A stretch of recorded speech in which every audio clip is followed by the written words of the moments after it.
When the United States entered World War I in 1917, it marked a huge turning point both for the country and for the way Americans experienced war.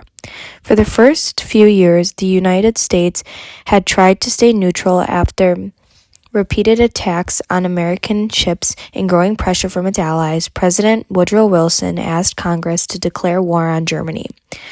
Once that happened, the government suddenly had to mobilize millions of people, not just soldiers, but ordinary citizens. The country needed volunteers for the Army and Navy, workers to build supplies, farmers to grow food, and families to support the war from home. The government also had to convince the public that everyone had to play a role.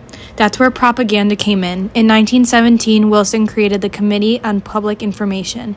This committee was led by George Creel, and its main goal was to influence public opinion and encourage national unity.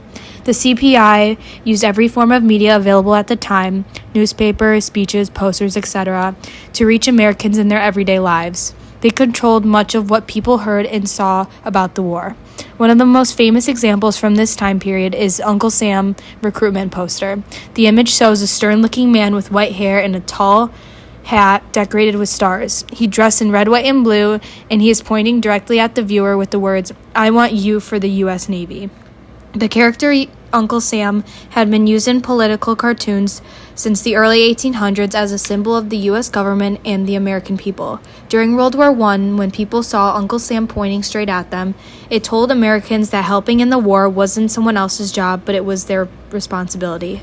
The poster appeared all over the United States, and it became one of the most recognized images of the entire war. For many young men, it was the final push they needed to enlist. The Uncle Sam poster captures how powerful communication was during that time period. Through the work of the CPI and artists like James Montgomery Flagg, the U.S. government was able to shape how people thought, felt, and acted about the war. It helped create a sense of unity, patriotism, and duty that defined the American home front.